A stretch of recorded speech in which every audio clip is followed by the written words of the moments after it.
Hello, welcome back to the Movie Reviewers 100. My name is Scott, also known as CineRam here on YouTube. I do videos every Thursday on this collab channel, or most every Thursday. I skip a couple every once in a while. We have a special week, a viewer request for Ridley Scott theme week, and a few days ago, EJ posted his video on his top 10 favorite Ridley Scott films, and since I unfortunately appear to be the only other one making a video this week, I thought I would take a little bit of time to talk about all the Ridley Scott movies that EJ didn't have on his list.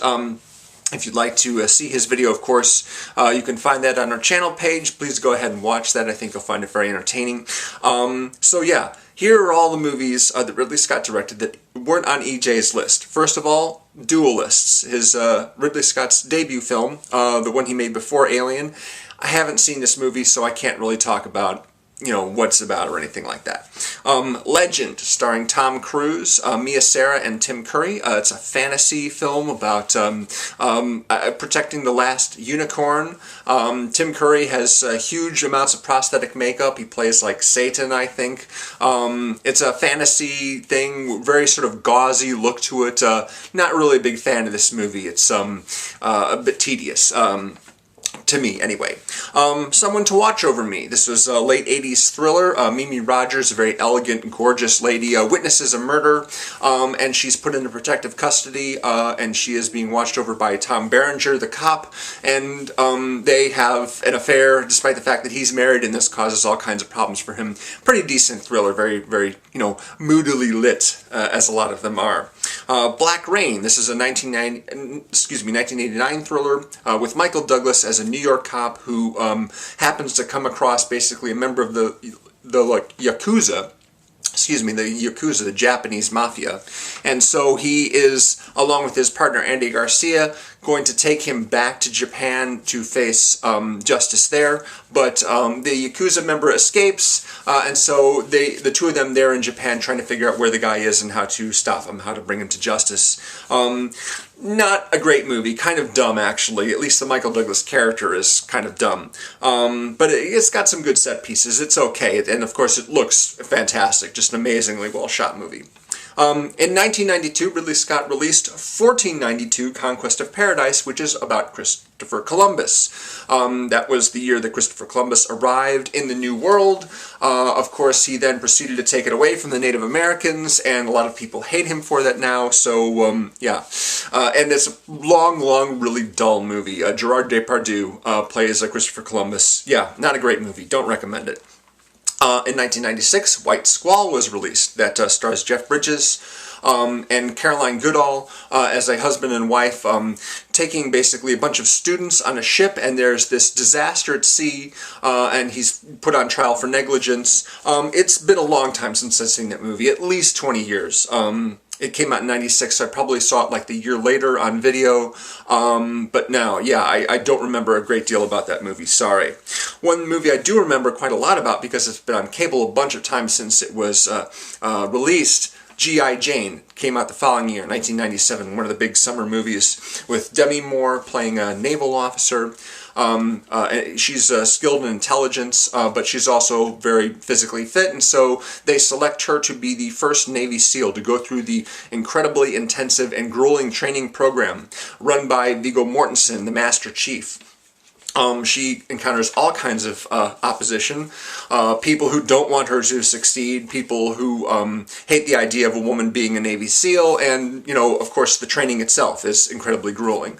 They make a thing out of, just getting people to drop out of the training program because it's so hard. It's just like the standard. It's like 60% of you will not pass this course, one of the lines in the movie. I'm not a real big fan of this movie, mostly because I don't really buy Demi Moore in this part, and also visually Ridley Scott seems to be taking on some of the worst aspects of Michael Bay with the zooming and the erratic camera work, and it just like seems a little over stylized. Not a movie that I really like. However, I do like Viggo Mortensen a lot, and one scene in particular sticks out during the training program where he talks about how pain is the ally of a soldier. Pain will keep you awake when you need to watch yourself, and pain will also remind you that you're not dead yet. It's a nice, memorable little monologue from him. So in 2001, Hannibal came out. Hannibal was basically a year before Black Hawk Down, I think.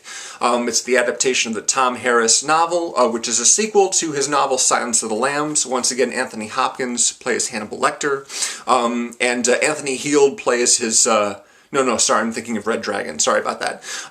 Clarice Starling, of course, is the main character again in this story, but Jodie Foster did not want to return because she didn't like the story, she didn't like the direction the character went in, and so she was replaced by Julianne Moore. Me, I would have gone with Jennifer Jason Leigh. I thought she would have been a good Clarice Starling.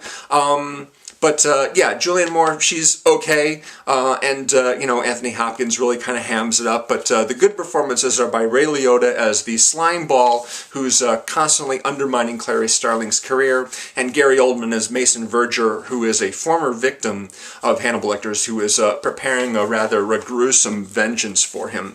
Gary Oldman spends the entire movie in prosthetic makeup because Hannibal Lecter talked him into carving his own face off.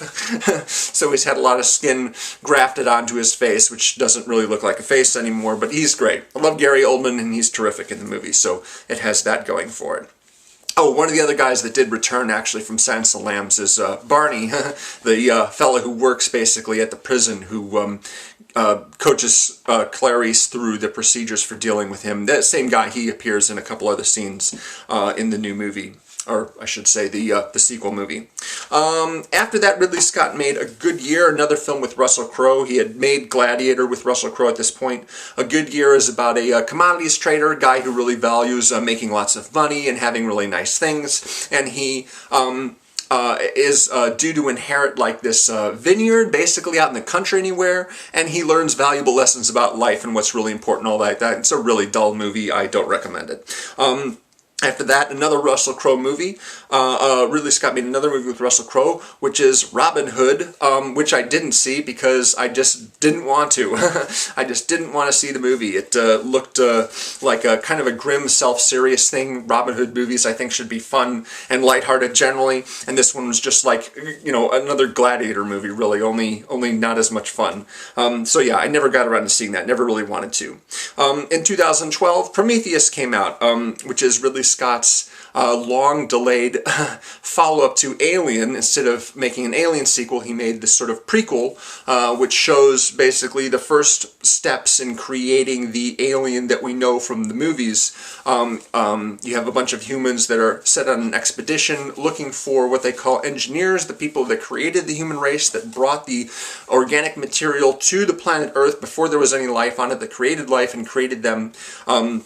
And they end up getting involved in a lot of really terrible shenanigans involving some people making some very, very stupid decisions and putting themselves in danger. And yeah, I was not pleased by this movie very much. Actually, the original screenwriter for Prometheus went on to write the script for Passengers, which is a movie that's due to come out this December. A movie that a lot of people, including myself, are really looking forward to. And it was on this thing called the Blacklist, which is a sort of a list of scripts that are really, really great, that a lot of people in the industry really like, but haven't been made into films. And unfortunately, it seems that Passengers went through a lot of changes once it went into production, them basically rewriting a lot of this guy's script despite the fact that that it was so well liked. And the same thing kind of happened with Prometheus. They brought in Damien Lindelof, who was a writer on Lost, to rewrite the script that the original writer had done for Prometheus and just sort of turned it into a mess. Yeah, not a fan of that movie. Recently, of course, Ridley Scott directed The Martian, which is a movie that was very well liked, including by myself. That was one on EJ's list. A year before that, he directed Exodus, Gods and Kings, with Christian Slater playing Moses, and, oh boy, what's the guy's name?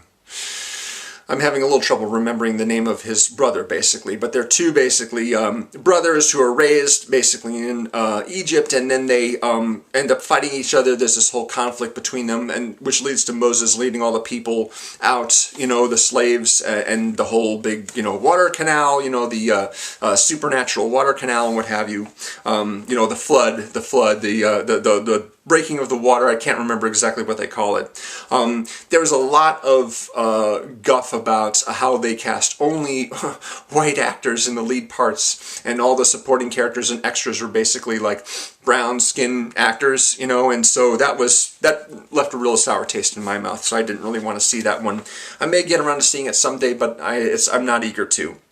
One movie that I kind of skipped over because I want to focus on that a little more came out basically between Prometheus and Exodus, and that's called The Counselor. The Counselor is from a script by Cormac McCarthy. Cormac McCarthy, of course, wrote the novel No Country for Old Men and The Road, which were then turned into films, but this was an original script of his, not a novel. The main character is played by Michael Fassbender. He is a lawyer. He's married to Penelope Cruz. And what happens is, to make a little bit of extra money, he gets involved in a drug deal. And when that thing goes really bad, everyone suffers for it, including him and his wife. Even though he is not personally responsible for the screw-up, the theft, basically, of the merchandise that's being stolen, people are coming after him anyway, because when you steal something extremely valuable and illegal from someone, you don't just wait for them to come after you, go after them and take them out first. Apparently that's how it works. So he is consulting with Brad Pitt. Brad Pitt's kind of a criminal advisor. Not really, he's not an advisor to criminals, although I guess in some capacity he is. But there's a whole bunch of characters that are talking to him about how to handle the situation, and nobody really has any good advice except run, look over your shoulder, and hope for the best, because your life as you know it is over. Javier Bardem is in this movie as well. He's an associate of Michael Fassbender's. Cameron Diaz is a very duplicitous character. I mentioned Brad Pitt, of course, but most of these people end up suffering greatly because of this scheme that's happened.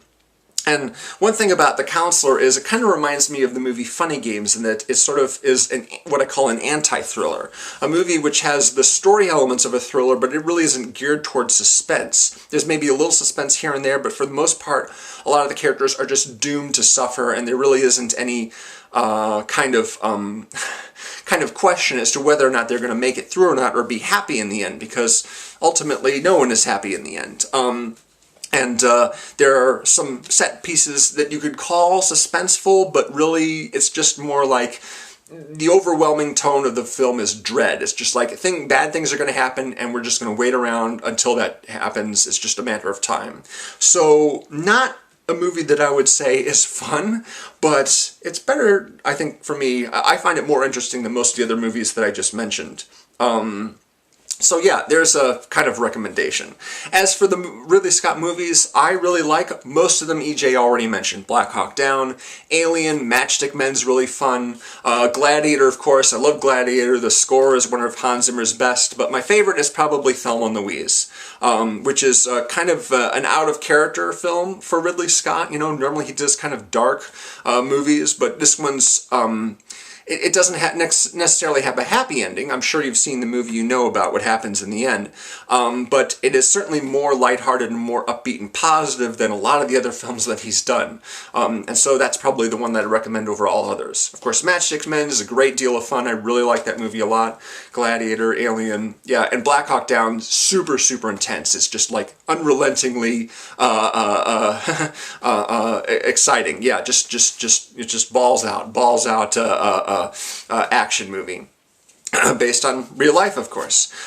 So yeah, there's my little video there. We've covered the entire Ridley Scott filmography in just 2 videos. I apologize for not being knowledgeable about some of these, but like I said, I haven't seen all of them. But I thought I'd at least mention them. Thank you very much for watching, and if you have a request for an upcoming theme, we'd love to hear it. Comment on this video, visit our Facebook page, which is linked below, comment there. Yes, any actor, actress, director, genre, film series, anything in particular that you'd like us to devote a week to, please let us know. That would be great. Thanks very much for watching. Subscribe if you haven't already, and we'll see you again next time. Bye.